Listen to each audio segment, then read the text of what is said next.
मित्रों नमस्कार। आपका बहुत बहुत स्वागत है। मित्रों 2 दिन की विपक्ष की यानी इंडिया गठबंधन की मीटिंग समाप्त हो गई और इस मीटिंग में एक बात उभर कर आई कि पुराने उनके जो विवाद हैं, जो खींचतान है या उनमें जो कोई मतभेद है, उनको भुलाकर वो 2024 का चुनाव मिलकर लड़ेंगे। और सबसे अच्छी बात उन्होंने कही कि वो प्रधानमंत्री का चेहरा नहीं बनाएंगे, क्योंकि जैसे वो प्रधानमंत्री का चेहरा नाम आता, जैसे मीटिंग से पहले आ गया था कि कोई कह रहा है केजरीवाल को बनाओ, कोई कह रहा है शरद पवार को बनाओ, कोई कह रहा है उद्धव ठाकरे को बनाओ, कोई तो इस तरह से अलग अलग नाम आ रहे थे। तो अच्छा हुआ कि बिना किसी नाम के यानी बिना नेता के गठबंधन चुनाव में जाएगा तो उससे मुकाबला होगा, क्योंकि इधर तो एक तरफ क्लियर है कि प्रधानमंत्री नरेंद्र मोदी प्रधानमंत्री पद के दावेदार होंगे, वो क्लियर है। तो उनके सामने जो भी कैंडिडेट खड़ा होता वो कंपेयर किया जाता है कि मान लीजिए राहुल को खड़ा कर देते तो राहुल की उनसे कंपैरिजन किया जाता है कि कहाँ इतना बड़ा चेहरा, राहुल का चेहरा इतना बड़ा नहीं है। या अगर और किसी की नीतीश कुमार को खड़ा कर देते या ममता बनर्जी को, तो लोग कंपेयर करना शुरू करते। अभी क्या है कि कोई नेता नहीं तो कंपेयर नहीं कर सकते। आप कहेंगे साहब हमको तो एंटी मोदी वोट चाहिए, तो इस पर बात होगी। और दूसरी बात ये भी कि मिलकर चुनाव लड़ेंगे और एकजुटता के साथ चुनाव लड़के हम जो कैंडिडेट होगा सरकार के खिलाफ वो सिंगल कैंडिडेट होगा, यानी ये जो गठबंधन के दल हैं उनके अलग अलग कैंडिडेट नहीं होंगे, एक ही कैंडिडेट होगा।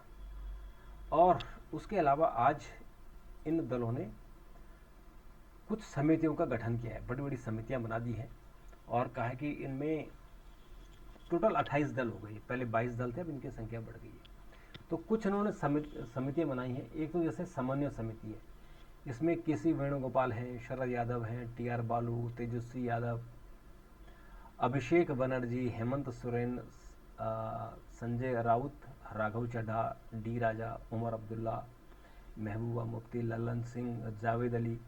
माकपा से इसमें कोई नेता इसकी जो समिति है उसमें नहीं है, डी राजा है, लेकिन सीपीएम इसमें नहीं है।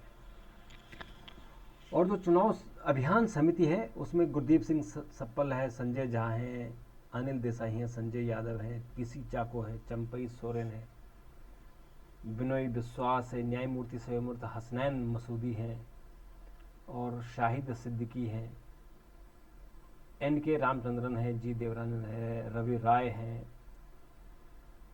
और के एम कादर हैं।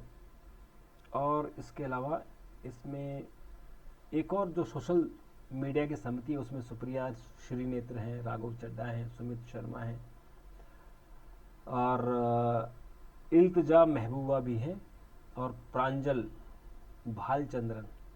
मीडिया की समिति में जयराम रमेश हैं, जितेंद्र आह्वान हैं, अरविंद सावंत, मनोज झा ये है।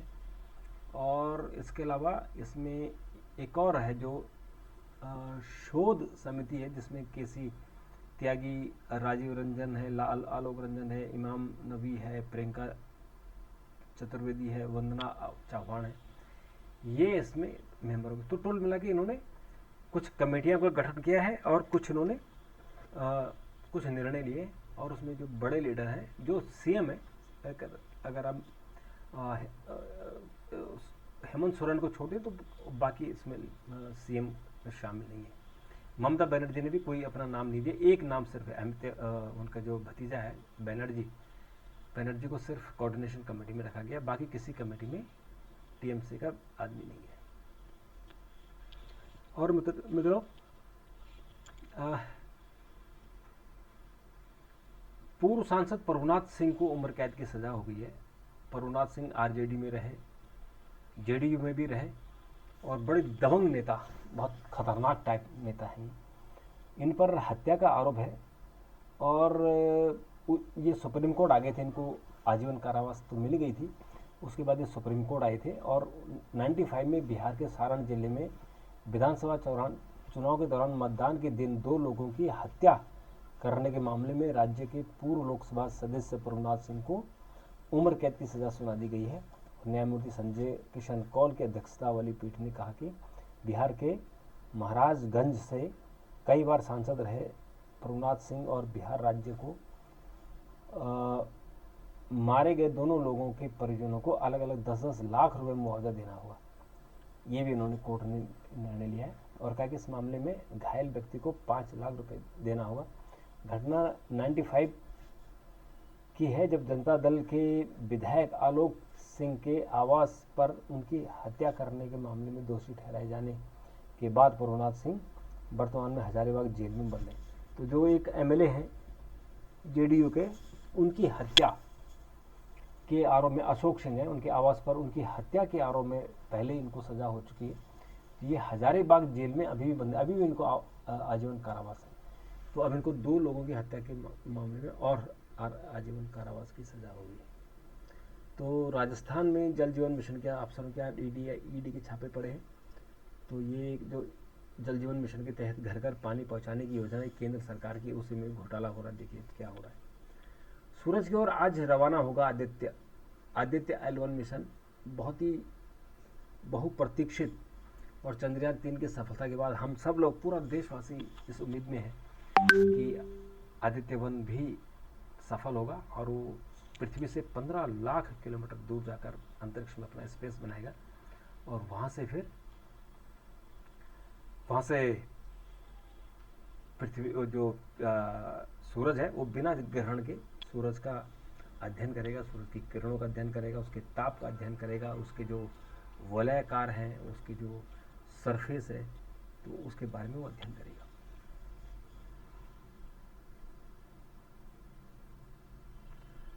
मित्रों, सुप्रीम कोर्ट ने एक जबरदस्त निर्णय दिया है कि माँ बाप की संपत्ति में अवैध बच्चों का भी बराबरी का अधिकार है।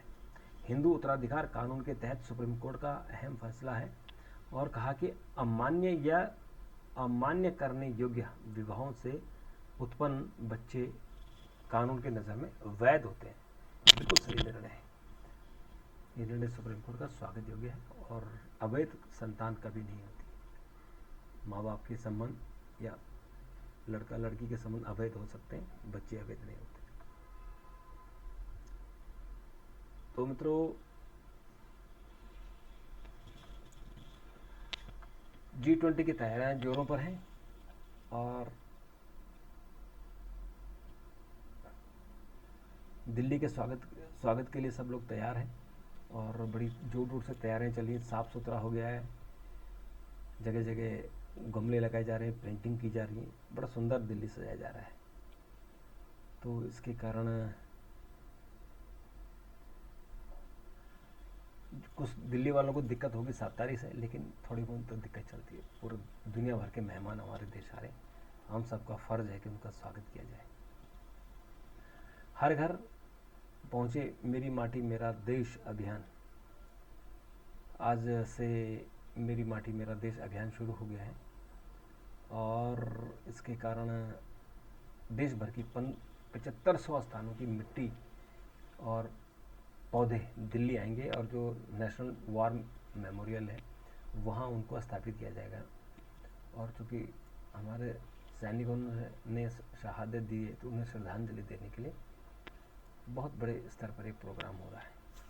तो मित्रों, पार्लियामेंट का सेशन बुलाया जा रहा है, उसमें क्या क्या होगा इसको लेके भी बड़ा संशय है। तो खबर ये है कि वहाँ एक महिला आरक्षण विधेयक पास होगा और जो 1 नेशन 1 इलेक्शन है, इसके लिए एक समिति बना दी गई है जिसमें पूर्व राष्ट्रपति रामनाथ कोविंद अध्यक्ष होंगे और वो एक संभावना तलाशी कि क्या ऐसा हो सकता है। जो पूर्व चुनाव आयुक्त हैं जीवीजी कृष्णमूर्ति, उन्होंने सपोर्ट किया, उन्होंने कहा ऐसा होना चाहिए और विपक्ष इसके लिए तैयार नहीं। विपक्ष कह रहा है कि इससे तानाशाही आएगी। और मलयालम अभिनेत्री अपूर्णा नैयर, उनके घर में मृत मिली है।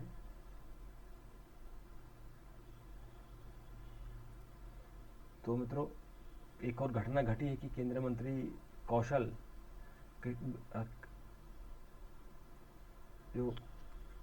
किशोर के बेटे हैं विकास किशोर के ठाकुरगंज बेगरिया स्थित आवास पर 3 दोस्त ताश खेल रहे थे और उनमें गुस्से में जुआ खेल रहे थे और उस जुए के चक्कर में आपस में गोली चल गई और एक की मौत वहीं हो गई।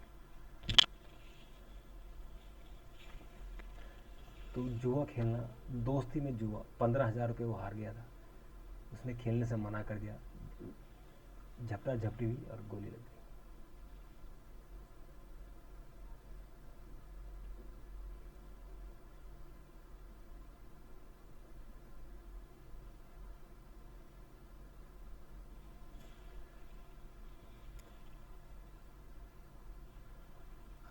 और मित्रों,